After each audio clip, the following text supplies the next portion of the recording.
제가 한 가지 노래 가사를 여러분들에게 들려드립니다. 이게 어떤 노래인지 한번 제목을 알아맞혀 보십시오. 인생은 나그네 길, 어디서 왔다가 어디로 가는가? 인생은 벌거숭이, 빈손으로 왔다가 빈손으로 가는가?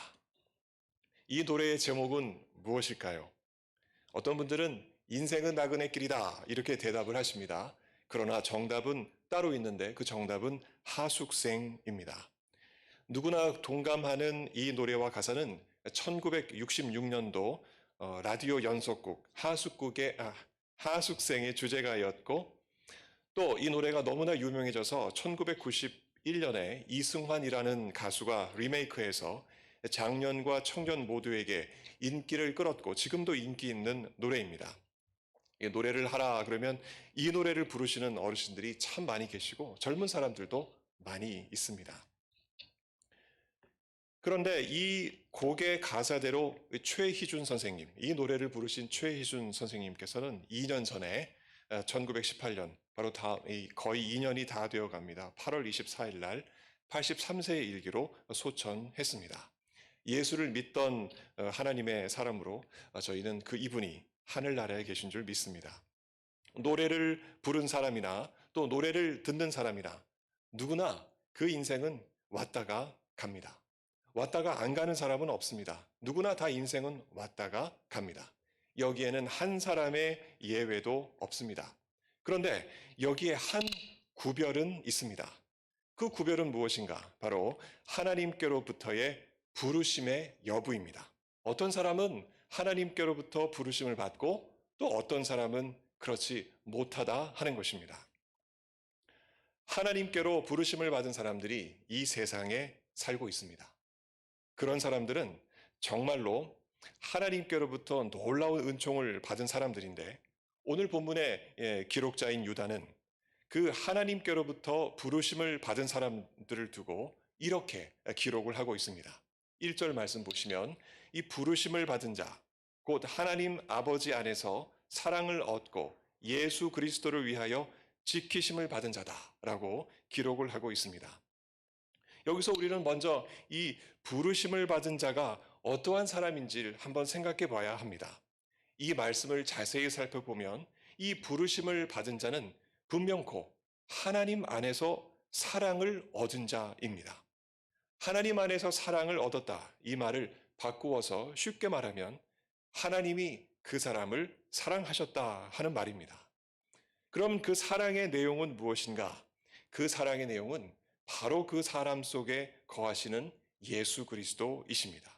예수 그리스도가 바로 그 사랑의 내용이 되어서 하나님께서 그 부르신 자 그 마음속에 예수 그리스도를 넣어주셨다 하는 것입니다. 그 사랑의 증표로 바로 예수님의 재림의 날을 위하여 우리 주님께서 그 사람을 지키신다라고 2절에도 이야기를 하는데 조금 후에 한번 살펴보겠습니다. 예수님의 사랑의 증표, 예수 그리스도를 위하여 1절에 이렇게 기록되어 있는데, 사실 이 내용의 말은 예수 그리스도의 재림의 날을 위하여라고 이해하는 것이 더 정확합니다. 그날까지 우리 주님께서는 부르신 그 사람 속에 예수 그리스도라는 사랑을 넣어주시고, 그리고 그 사람을 예수님의 재림 날까지 든든하게 지켜주시는 귀한 은혜를 베풀어 주십니다. 이처럼 이 부르심을 받은 사람은 그렇지 않은 사람들과의 삶에서 분명코 구별된 모습이 있습니다. 그 구별이 어떻게 그 사람들의 삶 속에 나타나고 있는지 조금 더 살펴보겠습니다. 오늘 본문 말씀 3절 말씀을 보시면 이렇게 기록이 됩니다. 사랑하는 자들아, 우리가 일반으로 받은 구원에 관하여 내가 너희에게 편지하려는 생각이 간절하던 차에 성도에게 단번에 주신 믿음의 도를 위하여 힘써 싸우라는 편지로 너희를 권하여야 할 필요를 느꼈다라고 말합니다. 우리는 다시 한번 이 부르심을 받았다는 말이 곧 구원을 받았다는 그 말로 이어지고 있다는 사실을 눈치채게 됩니다. 이 구원은 부름받은 자들에게만 주어집니다. 부름받지 않은 자들에게 구원은 있을 수가 없습니다. 그리고 그 구원의 근거는 부르심을 받아서 예수를 믿는 믿음이라는 사실을 우리는 이 3절 말씀에서 우리는 생각할 수 있게 됩니다. 이 믿음은 사실 이 부름받은 개인뿐만 아니라 그 부름받은 사람들이 모인 신앙 공동체인 교회를 더욱더 유익하게 한다는 사실을 우리는 신앙생활을 통해서 매 순간 경험하게 됩니다. 그 유익은 무엇인가요? 바로 믿는 사람들이 모였기 때문에 또 그 믿는 사람들 마음속에 예수 그리스도라는 그 한 가지 목적이 분명하기 때문에 이 믿는 사람들은 모여서 교회에 모여서 하나가 됩니다. 그리고 그 믿음을 가지고 서로가 서로를 격려하며 세우며 예수 그리스도의 재림의 날까지 그 믿음의 삶을 살아갑니다. 이 믿음이 소중하기 때문에 구원받은 사람은 그 믿음을 지키기 위하여 힘써 싸웁니다. 오늘 본문 3절에서 싸운다는 말이 기록되어 있는데요. 이 싸운다는 말은 성도가 구원받은 것을 깨닫고 내가 구원을 받았구나. 내가 주님께로부터 선택을 받아서 이처럼 예수를 믿는 삶을 사는구나. 그리고 이와 같은 나의 삶을 하나님께서 지키시고 인도하시는구나. 이 구원받은 것을 깨닫고 난 후에 예수 믿는 그 믿음을 지키기 위해서 무던히 애쓰는 것을 바로 싸운다는 말로 표현을 한 것입니다. 우리에게 주신 단번에 주신 그 믿음을 지켜내기 위해서 무던히 애쓴다. 그러면 그 애쓴다는 말은 무엇이겠습니까? 우리 성도님들께서 이미 마음속에 생각하고 있는 바로 그와 같은 일입니다. 하나님께서 우리에게 주신 그 말씀을 묵상하는 일, 그리고 그 말씀을 붙잡고 계속해서 주 예수 그리스도의 이름으로 기도하는 일. 기도만 하는 것이 아니라 그 말씀 그대로 내가 실천하려고 애쓰는 그와 같은 삶. 믿는 이 성도들과 함께 모여서 교제를 하고 서로를 위하여 기도하는 삶. 그리고 좋은 일이 아니라 나쁜 일이 생겨도 크고 작은 고난 속에서도 그 믿음을 붙잡고 버리지 않고 더욱더 단단히 붙잡고 그 믿음을 빛나게 하는 그와 같은 삶. 이와 같은 삶이 바로 이 믿음을 붙잡고 무던히 애쓰는 삶을 말합니다. 이를 통틀어서 다른 말로 표현하면 바로 경건의 삶이다라고 이야기할 수 있습니다. 이 경건의 삶을 지탱하게 하는 이 믿음의 도는 예수의 복음이 전해진 초대교회 바로 그 순간부터 오늘 그리고 예수 그리스도께서 재림하시기까지 절대 변하지 않는 진리로 예수를 믿는 모든 성도들의 그 마음속에 깊이 뿌리를 내리고 그리고 자리를 잡고 있는 것입니다. 유다는 이 사실을 누차 구원받은 성도들에게 강조하기 위해서 이 편지를 계속 써내려 갑니다. 그런데 우리가 이 편지를 보면서 이 3절 하반절에 왜 유다는 이 편지를 써야만 했을까? 왜 이 편지를 이처럼 짧게 그리고 강하게 쓸 수밖에 없었는가 하는 점을 생각해 볼 수밖에 없습니다. 이런 편지를 써야 할 필요를 느낀 것은 과연 무엇 때문이겠습니까? 바로 이 경건의 삶을 거부하는 사람들, 이 경건의 삶을 무시하는 사람들이 구원받은 사람들, 하나님께로부터 부름받은 그 사람들을 불경건하게 만들려는 수많은 도전들이 교회에서 있었기 때문에 그렇습니다. 이 불경건은 사실 이 바이러스와 같습니다. 우리가 이 시대에 지금 이 바이러스 때문에 굉장히 유행병 때문에 굉장히 힘든 시간들을 보내고 있는데요. 이 불경건도 마치 이 바이러스와 같습니다. 한번 옮겨지면은 계속해서 옮겨집니다. 그리고 고치는 것이 그렇게 쉽지 않은 것이 이 바로 불경건입니다. 바이러스가 온전한 사람을 병들게 하는 것처럼 이 불경건한 사람들이 경건한 사람들을 영적으로 병들게 하는 것입니다. 그러면 이 불경건한 사람들은 도대체 누구인가? 오늘 본문에서 우리가 읽지는 않았지만 4절 말씀을 여러분 보시면 옛적부터 심판을 받기로 기록된 자들이다라고 성경은 말합니다. 하나님의 은혜를 도리어 방탕한 것으로 바꾸고 홀로 하나이신 주제, 곧 우리 주 예수 그리스도를 부인하는 사람들이다라고 유다가 이렇게 기록하고 있습니다. 이처럼 불경건한 사람들, 이 불경건한 사람들을 유다는 이 편지에서 두 부류로 구분하여 이야기하고 있습니다. 우리가 읽진 않았지만 5절 말씀 보시면 그중 한 부류가 등장하는데요. 그 부류는 바로 이런 사람들입니다. 주님의 구원을 경험합니다. 그리고 믿음이 뭔지 압니다. 그런데 시간의 지남에 따라서 후에는 불평, 불만이 생기게 되고 결국 불신앙이 생기게 되어서 믿지 아니하는 사람들입니다. 그와 같은 사람들이 오늘 본문에 이렇게 예로 표시가 되는데 그중 하나가 이스라엘 사람들입니다. 출애굽 당시에 이스라엘 사람들을 여러분 한번 생각해 보십시오. 출애굽 당시에 이스라엘 백성들, 그들은 하나님의 구원의 역사를 경험했습니다. 맏아들들은 초태생들은 다 죽습니다. 그런데 이스라엘 백성들에게 소속된 초태생들은 죽지 않습니다. 그리고 출애굽할 당시에 정말 홍해가 갈라지는 이거 말도 안 되는 정말 어떻게 설명이 안 되는 기적을 경험했습니다. 하늘에서 만나가 떨어집니다. 메추라기가 달려와서 우리에게 고기가 됩니다. 구름 기둥이 있습니다. 불 기둥이 있습니다. 계속해서 따라옵니다. 이거는 정말 자연현상이 아니지요.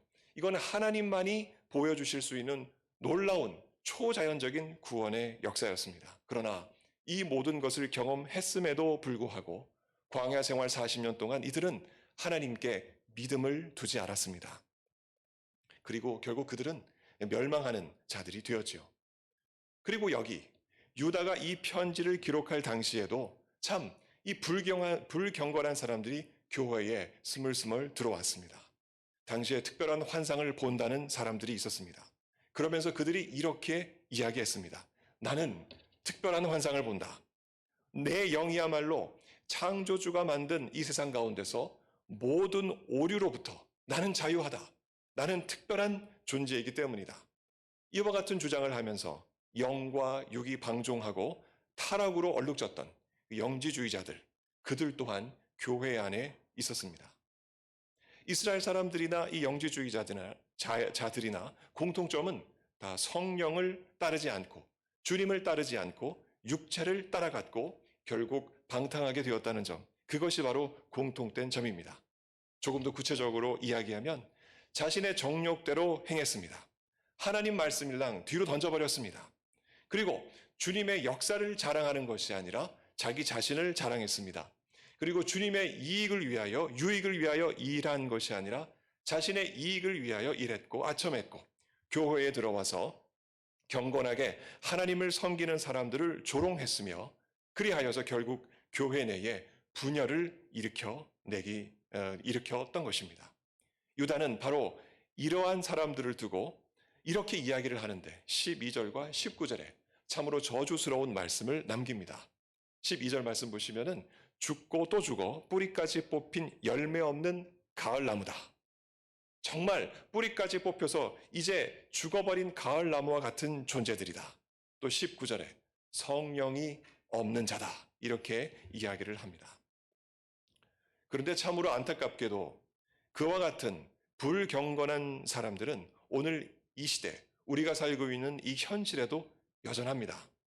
우리의 믿음을 인본적인 종교 철학으로 바꾸어내는 사람들, 그리고 우리의 이와 같은 성경적인 이 믿음을 사회 인문학적으로 새롭게 해석해서 다양하게 해석해서 실은 이것이 주님의 뜻이니 우린 이렇게 살아야 합니다. 실은 저것이 주님의 뜻이니 우리는 저렇게 살아야 합니다. 지금까지 우리가 믿어왔던 이와 같은 믿음은 너무 근본주의적인 것이고 너무 문자적인 것이고 다 우리가 이해하지 못했던 것인데 지금 우리의 이성이 발달하고 과학이 발달하고 그리고 우리의 생각이 발전하여서 우리는 새롭게 다음과 같은 하나님 말씀을 우리의 삶에 이처럼 적용할 수 있습니다. 라고 주장하는 사람들이 너무나 많이 생겼습니다.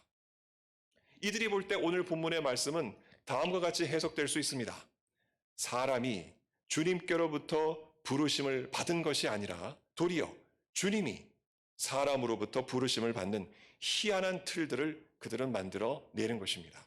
주님이 인간의 사랑을 얻습니다. 그리고 주님이 재림하시기까지 인간으로부터 지키심을 받는 아주 요상한 틀도 서슴없이 제안하는 사람들이 바로 그들입니다. 그런 그들에게, 아니 우리 모든 인간들에게 과연 그렇게 할 만한 자격이 있을까? 사실 우리 인간들은 다 죄로 이미 죽은 자라는 것을 우리는 압니다. 양심에 손을 얹고 이야기해 봤을 때 나는 죄 없다 이렇게 말할 수 있는 사람은 예수 안 믿는 사람들 가운데서도 한 명도 없을 것입니다. 죄로 인해서 이미 죽은 자가 양심 없이 내뱉는 소리가 바로 그와 같은 소리요. 그래서 헛소리입니다. 그저 귓전을 잠시 울렸다가 사라지는 소음, 바로 그들이 내뱉는 이야기들일 뿐입니다. 그들이 하는 짓이란 무엇인가? 오늘 성경에서 이야기하듯이 그저 경건하지 아니하여서 우리 하나님의 은혜를 도리어 방탕한 것으로 바꾸고 홀로 하나이신 주제, 곧 우리 주 예수 그리스도를 부인하는 짓, 그 짓밖에 하는 것이 없는 것입니다. 그러나 그들도 한때는 예수의 복음을 듣고 육신적인 욕망에 대해서는 죽은 자요. 믿음으로는 살았던, 그랬던 사람일 수도 있었을 것입니다. 그러나 참 안타깝게도 그들은 마치 돌짝밭에 뿌려진 씨앗처럼, 그리고 가시밭에 뿌려진 씨앗처럼, 길가에 뿌려진 씨앗처럼, 씨앗이 땅에 뿌리를 내리지 못하고 열매를 내지 못했던 것처럼 도리어 다시 믿음에 대하여 죽고 육신으로 사는 자들이 되어서 뿌리도 뽑히고 열매도 없는 가을나무가 되고, 그리고 결국 성령이 안 계시는 비참한 삶을 그들은 살게 되는 것입니다.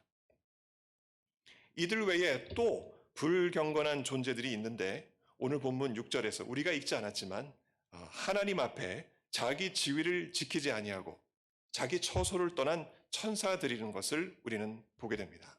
이 악한 천사들, 이 악한 영들은 마지막 심판날 때까지 영원한 결박으로 흑암에 갇힌 천사들을 이야기합니다. 비록 제한적이긴 하지만 이들은 이 땅에 살고 있는 경건한 사람들을 방탕한 길로 유혹합니다. 광명의 천사로 아주 하얀 옷을 입고 거룩한 옷을 입고 경건한 사람들에게 다가와서 그들로 하여금 하나님 말씀을 떠나도록 그들은 유혹합니다. 이와 같은 악한 영들을 두고 성경은 여러 가지로 표현을 하는데 오늘 두 가지만 봅니다. 특징 중 하나는 바로 도적과 같은 모습입니다. 예수님께서 요한복음 10장에서 이렇게 말씀하셨습니다. 도적이 오는 것은 도적질하고 죽이고 멸망시키려는 것뿐이다.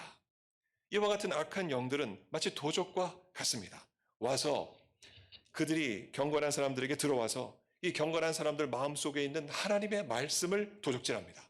그들 마음속에 있는 그 소중한 믿음을 도적질하고 죽이고 멸망시키려고 애를 쓰는 것입니다.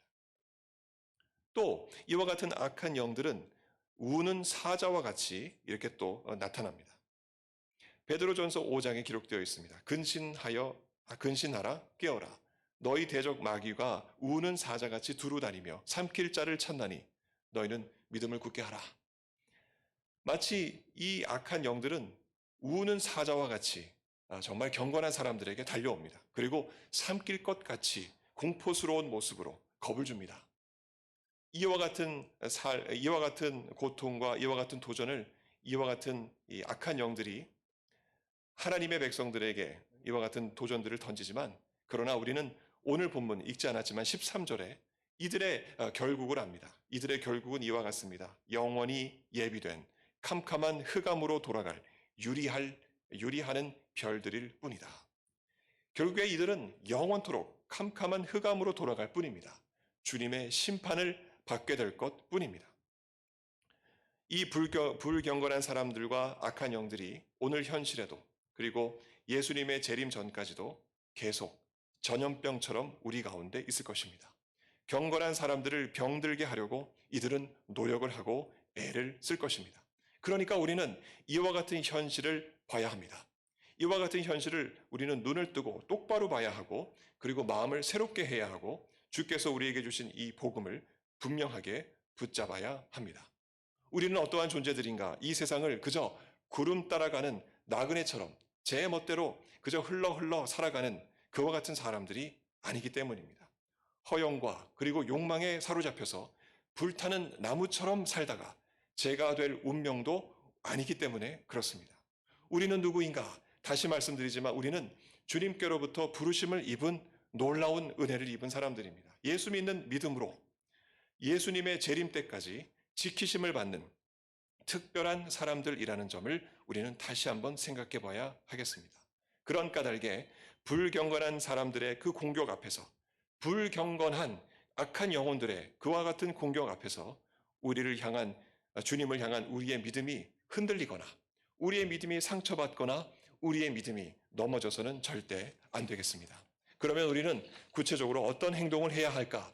오늘 두 가지 이야기를 성경이 말합니다. 그 중에 하나는 20절에 기록되어 있습니다. 너희는 지극히 거룩한 믿음 위에 자신을 세우며 성령으로 기도하라. 유다는 이처럼 기록합니다. 우리는 이 말씀을 들었을 때 다시금 3절의 말씀을 생각합니다. 믿음의 도를 위하여 힘써 싸우라. 이 말과 일맥상통한 것이 너희는 지극히 거룩한 믿음 위에 자신을 세우며 성령으로 기도하라. 이 말씀입니다. 3절과 같이 가고 있습니다. 믿음 위에 딛고 서서 매사에 성령께 기도하는 것. 이것이 바로 우리가 싸우는 우리의 자세입니다. 우리가 딛고 있는 이 믿음은 사실 물과 같습니다. 앞에 계신 주님을 바라보고 그 주님을 바라보는 것뿐만 아니라 입술을 열어서 그 주님과 대화하고 그렇게 딛고 서면, 그 물 위에 딛고 서면 베드로처럼 우리는 그 물 위를 걷는 놀라운 기적을 우리는 경험하게 됩니다. 그러나 그것이 아니라 우리의 시선과 우리의 마음을 끄는 주변을 바라보고 주님과의 대화가 단절된 채 그 물 위를 딛게 되면은 베드로처럼 또한 물속에 빠지게 되는 것입니다. 이것이 바로 믿음의 성질입니다. 우리가 어떻게 해야 할 것인가? 대답은 아주 간단합니다. 주님을 바라보는 일, 그리고 주님 앞에 부르짖는 일, 기도하는 일. 부르심을 받아서 예수를 믿고 사는 사람들의 본분이 이것이라는 점, 이것을 우리는 생각해야 합니다. 항상 주님을 바라봐야 합니다. 그리고 바라볼 뿐만 아니라 주님께 기도하고 대화하는 그와 같은 삶을 살아야 하는 것이 바로 우리들의 구체적인 삶의 모습이 되어야 하겠습니다. 또 다른 하나는 21절에 기록되어 있습니다. 하나님의 사랑 안에서 자신을 지키며 영생에 이르도록 우리 주 예수 그리스도의 긍휼을 기다리는 것. 그것이 바로 우리가 구체적으로 해야 할 행동입니다. 서두에서 이미 주께 부르심을 받은 사람들은 예수 그리스도의 재림을 위하여 지키심을 받는다라고 1절에서 말씀을 했습니다. 그 말씀이 1절 말씀이 21절에서 다시금 재확인되고 있습니다. 주님께서는 성도들을 지키십니다. 불경건한 자들로부터 그들의 공격으로부터 지켜주시고 보호하시며 그들 마음속에 허락하신 예수 그리스도를 믿는 그 믿음을 절대 주님께서는 놓치지 않도록 이끌어 주십니다. 이렇게 지켜주시는 이 예수님의 모습은 경찰보다 그리고 어떤 전문적인 세큐리티보다 더욱더 안전하게 성도의 지킴이가 되어주셔서 우리와 함께 해주십니다. 이 사실을 우리가 분명하게 믿는다면 하나님의 사랑 안에서 우리가 우리 자신을 지킬 수 있어야 합니다. 다시 말해서 마치 우리가 옷을 입고 우리의 몸을 보호하듯이 성도는 하나님의 사랑을 옷처럼 몸소 입으면서 그 하나님의 그 사랑을 살갗으로 그리고 우리의 심령으로 느끼면서 살 수 있어야 합니다. 이 말을 조금 더 다른 말로 구체적으로 말씀을 드리면 주님께서 내 속에 계시는구나. 주님께서 나를 사랑하시고 또한 나를 지키시고 계시는구나. 예수 그리스도의 재림의 날까지 나에게 주신 이 믿음이 흔들리지 않고 그리고 날아가지 않도록 항상 붙잡고 지켜주시는구나. 그러니까 지금 있는 이 어려움과 시련을 나는 믿음으로 극복할 수 있다.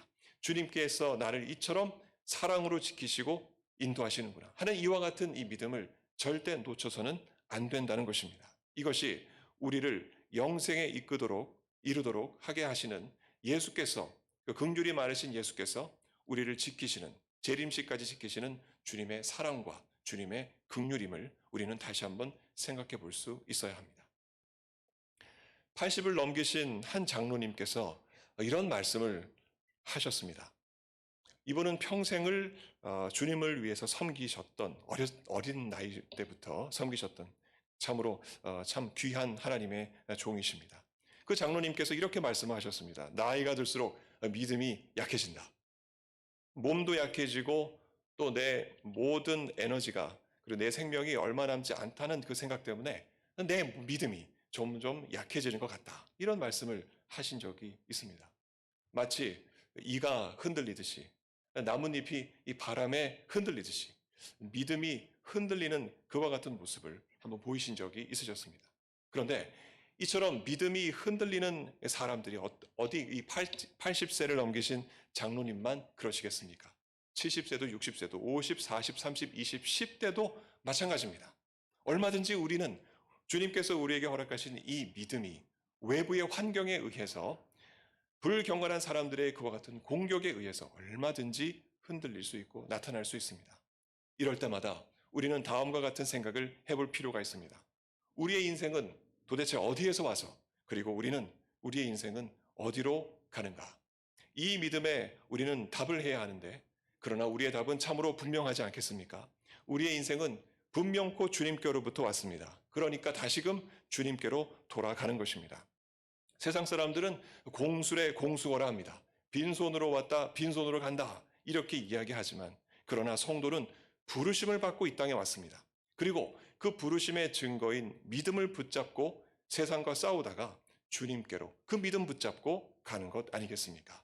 이 믿음을 가진 성도들을 주님께서 재림하시는 그 순간까지 반드시 지키십니다. 그리고 이 땅에서도 지키고 미리 하나님 나라에 가신다 손치더라도 주께서는 주님의 재림 시에 함께 이 땅에 오셔서 주님의 그 거룩한 자리에 그 기쁨의 자리에 함께 참여하고 영광스러운 상을 내리실 것을 우리는 믿음으로 바라봅니다. 우리는 성도입니다. 나는 하나님께로 부름받은 자인가? 이와 같은 질문을 우리가 스스로 했을 때 우리의 마음속에 확신이 있을 줄로 믿습니다. 우리는 부름받은 사람들입니다. 그저 왔다가 그저 가는 존재들이 절대 아닙니다. 이 믿음을 가진 성도들, 우리 모두에게 유다에게 주신 주님의 말씀이 그들에게 그대로 우리에게도 이루어질 줄로 믿습니다. 유다는 오늘 본문 2절에서 이와 같이 말합니다. 주의 긍휼과 평강과 사랑이 성도들에게 더욱 많아질지어다. 이와 같은 귀한 축복의 말씀이 우리 서문교회 모든 성도님들의 삶 속에 있는 그대로 이루어지고 또한 넘치기를 예수 그리스도의 이름으로 간절히 축원드립니다. 기도하겠습니다. 하나님 아버지 감사드립니다. 우리는 주님의 뜻대로 이 땅에 와서 아버지의 뜻을 이루고 삽니다. 주님께 부르심을 받은 자로 정말 예수 그리스도를 믿는 놀라운 믿음을 선물로 받아서 그 믿음 붙잡고 예수 그리스도의 재림의 날까지 살아갑니다. 아버지 하나님, 우리를 지키시고 보호하시는 이와 같은 놀라운 은혜에 늘 감사하게 하시고 주님 앞에 믿음으로 반응하며 항상 주님 찬송하고 살아가는 우리 모두가 되게 하여 주시옵소서. 삶의 모습이 어떠하다 하더라도 우리의 삶을 지키시고 우리를 인도하시는 놀라운 하나님의 사랑을 매 순간 경험하는 복된 하나님의 성도들 다 되게 하여 주옵소서. 감사드리며 예수 그리스도 이름으로 기도하옵나이다. 아멘.